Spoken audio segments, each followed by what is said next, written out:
Good evening, people. I hope you're all having a good day today. I had a great day. Another day, another pound, another dollar, depending where you are in the world. I just thought I would share my thoughts on astrology and, its part in Christianity in particular, religion. As I mentioned before in another video the other day, I've just recently launched a good initiative, in my opinion, whereby I can decipher people's natal charts and send them information pertaining to their particular natal charts, which gives a helping hand. It's a bit of a boost. I think it's a nice thing. I've had already 2 people sign up, and I prepared one the other day, last night actually, and it's looking quite interesting because, as well as I said, not only am I helping people get to know themselves, but I'm also doing the same thing with myself, and that's how the idea first came about anyway. So it's a great thing, I think, and whether you say I'm doing it out of fun or I'm doing it because of this or that, I'm simply doing it. And so, as I said, I see the benefit to someone because it's benefited me, and I'm a sort of person that likes to share my benefits. I don't like to keep things to my chest. I'm not, religious in that sense. So in terms of astrology now, because of me mentioning astrology, you have people,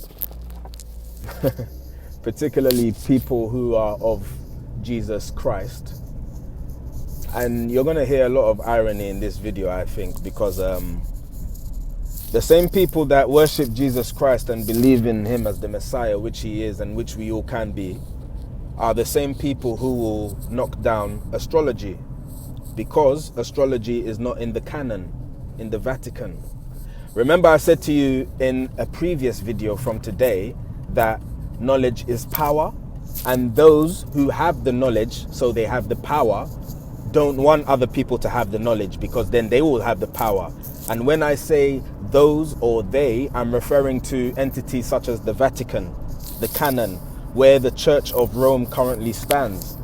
And it's not to say that it should not stand there, because everything happens for a purpose and there is a reason for everything, but things change, revelations unfold, and one of the revelations we've all come to awareness of, be it consciously or subconsciously, is that knowledge is power, and this is what Jesus Christ was teaching. So part of the knowledge, of course, would involve astrology, because Jesus practiced astrology. If anybody has heard of the term Essene, which was an ascetic cult, if you want to say, they practiced a lot of esoteric disciplines such as astrology, and I'm sure numerology as well. It existed a long time, before Pythagoras, and I'm sure Jesus and his folk were practicing all of these different esoteric disciplines, which all sing the same hymn sheet, really. So astrology. Why would you knock astrology, particularly if you are a Christian? Forget about the other religions for now. Let me just focus on my people, my kinfolk, the Christians, those who worship Jesus Christ and those who swear by him and hopefully die by him. Why is it that they will be the ones to knock astrology? You would think they would be the ones to raise it. Why? Because the story of Jesus on this physical plane, as we have all come to know in this world, started with astrology. Let's go to the 3 wise men. You got the 3 wise men, who are also known as the 3 magi or magi, whatever word you want to use on that. It's M-A-G-I, where I guess you get the term magician from, interestingly enough. The 3 magi or magi were the ones who sought Jesus after seeing a star, the star of Bethlehem. Now, to me and you and other people out there who do not understand astrology, us looking at a star in the sky is pretty, yes, but it's not going to tell us anything more. It's simply pretty to the eye. It's kind on the eye. Very lovely. I love looking at the sky. I love to stargaze. I bought a telescope and never used it because it got smashed before I could use it. My daughter dropped it, unfortunately. But I've always wanted to get binoculars and start looking out at the sky properly, because I'm really into that. I was more into it as a child, but obviously, with the world as it goes, you sort of detach from your child loves until you connect with them again as an adult. So anyway, to me and you, looking at the star of Bethlehem and any other placement in the sky at that time that the three wise men, and there's a reason why they are wise, because they have the knowledge, right? i.e. astrology, so they're wise. So the three wise men, they look up at the sky and they notice the Star of Bethlehem. And I'm sure there were other placements as well which gave them clues to whatever they discovered and identified before anyone else, I'm guessing. And because of this knowledge, even the king of the land, Herod, who wanted to get rid of the Messiah because he was insecure, he needed their knowledge, the wise men's knowledge, in regards to the coming of the Messiah, because of knowledge being power. So they had the power because they knew what anybody else did not know. And because of their knowledge and their proficiency in interpreting the skies, they were actually not only able to find Jesus first and gift him, welcome him to this world, apart from his parents, of course, but they were also able to save him. Because of their knowledge, they were always one step ahead of the game. And because of that advantage, they were able to get it in their hearts from the Spirit that this man Herod, who wanted to gain information to supposedly go and, give his whatever benedictions, he was up to no good. And so they diverted on their way back to their land. I believe they came from the east, interestingly enough, again, where Jesus ended up as an adult in his 20s. So,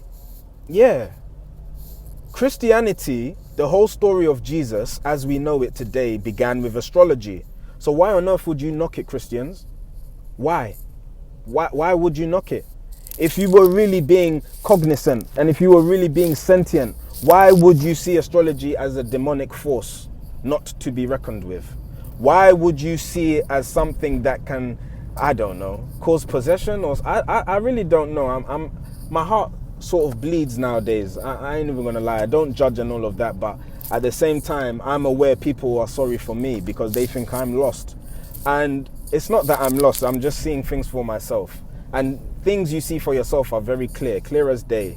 And as I said, for me, astrology started the whole thing. Astrology always existed. We're just tools, remember. We're just part of the whole story, the whole stage, yeah? But the placements, the planets, the asteroids, the moons, everything, they were all there, always. Be it in different manifestations, be it in different forms. You can argue that yourself. But they were there long before all of us and Jesus, and they'll be here long after. The world never ends, as it says in the Bible. I agree with that. So don't knock astrology, my folks. Please, don't. Because you have to remember that it was because of these three wise men who could decipher the skies.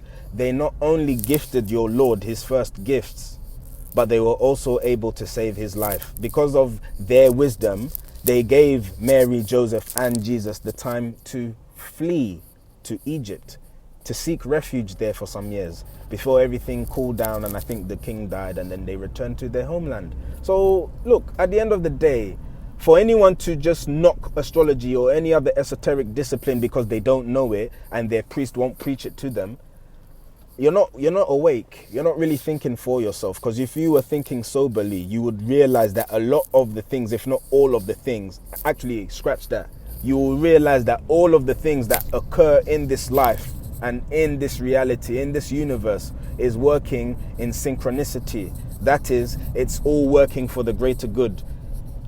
And your perception does not matter ultimately, because that is your ego. That does not matter.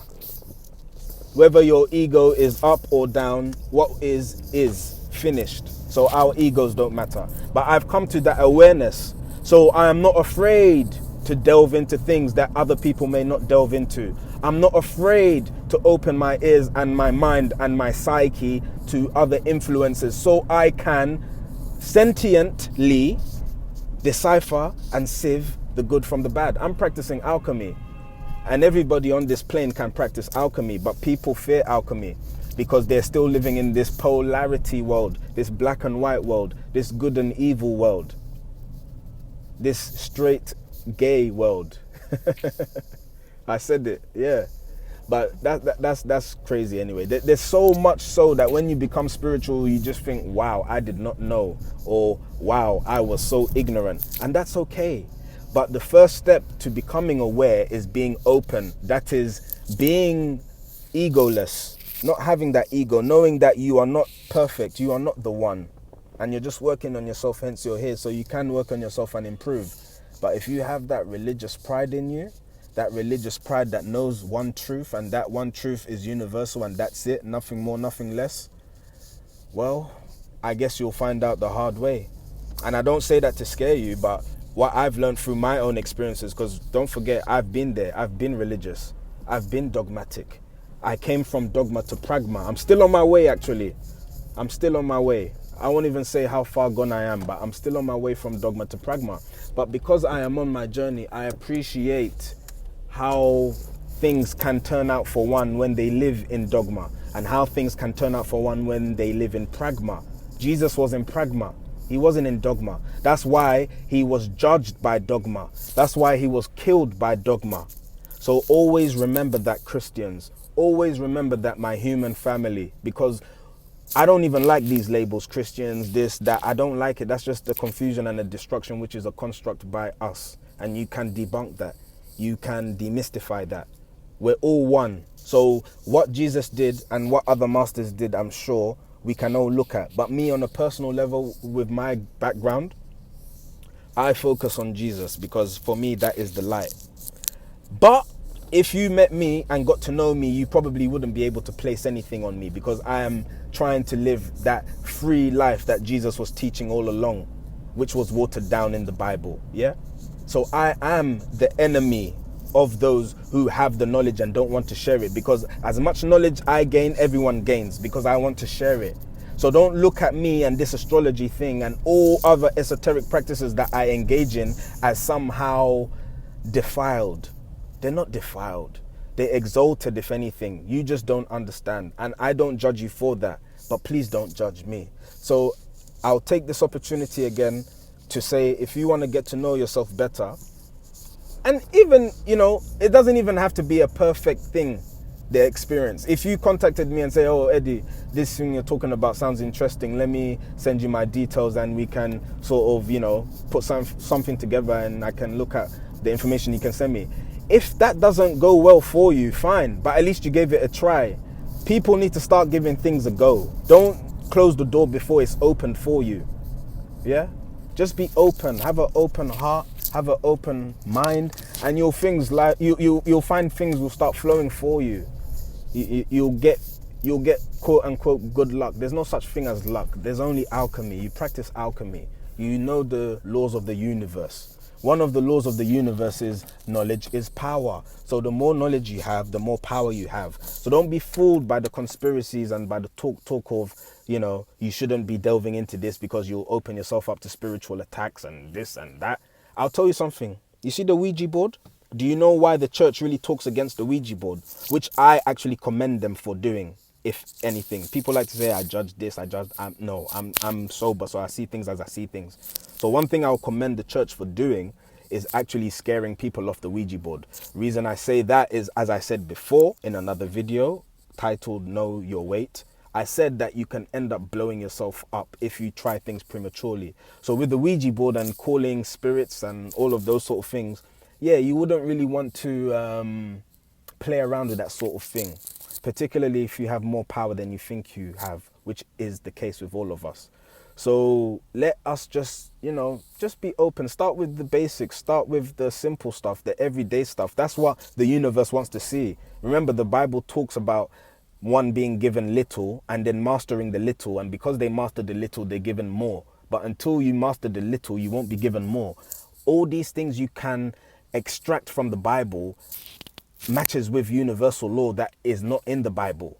But you see, when you step out of the Bible and start exploring other things than the Bible and with the Bible, you'll have more knowledge. Trust me, that is a guarantee. So that's all I'm trying to do out here. I'm not trying to start a movement. I'm not trying to do anything but just share